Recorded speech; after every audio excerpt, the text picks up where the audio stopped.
IBK기업은행 중국법인에서 발생한 800억 원대 대형 금융사고를 두고 허술한 내부 통제가 피해를 키웠다는 지적이 제기됐습니다.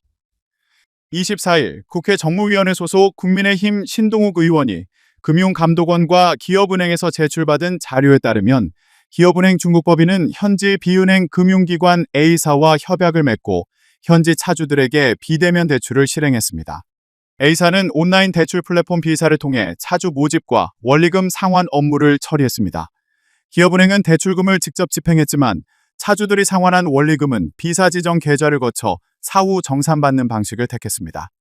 B사는 상환 계좌를 임의로 변경해 차주들이 납입한 원리금을 기업은행에 보내지 않고 유용했습니다. 실제 돈을 보내지 않은 채 상환이 이루어진 것처럼 허위 전산 정보를 처리했고, 이 때문에 차주들은 돈을 갚고도 미상환 연체 상태로 처리돼 추심과 신용도 하락 피해를 입었습니다. 기업은행 역시 원리금을 회수하지 못했습니다.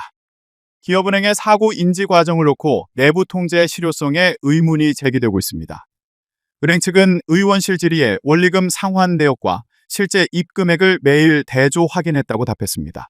그러나 실제 사고는 지난 6월 24일 정상금이 들어오지 않고 차주 민원이 늘어난 뒤에야 처음 인지했다고 밝혀 모순을 드러냈습니다. 금감원 보고서상 사고 기간은 작년 12월 1일부터 올해 6월 29일까지입니다. 수개월 동안 문제가 이어졌지만 자체 점검으로 이를 잡아내지 못한 셈입니다. 심지어 중국 금융기관 5곳이 이미 지난 3에서 4월 B사를 협력기관 명단에서 제외했으나 기업은행은 이런 위험 신호를 제때 포착하지 못했습니다. 기업은행은 지난달 15일 이번 금융사고 규모가 833억 7,600만 원이라고 공시했습니다. 그러나 사고 인지 후 2달이 지난 현재까지 현지 수사기관 조사 중이라며 실제 사고 금액, 회수액, 손실 예상액 등을 정확히 파악하지 못하는 상황입니다. 차주들이 B사를 거치지 않고 상환 금액을 조회하거나 조기 상환할 수 있는 별도 시스템을 뒤늦게 구축했을 뿐입니다. 감독 당국의 대응도 미온적이라고 신 의원은 지적했습니다. 금감원은 사고 보고 이후 내부 보고와 사고 사례 전파, 사고 금액 변동 여부 확인 등에 나섰지만 기업은행 관계자를 상대로 한 대면 확인이나 추가 자료 요구, 서면 조사 현장 검사에는 착수하지 않은 것으로 전해졌습니다.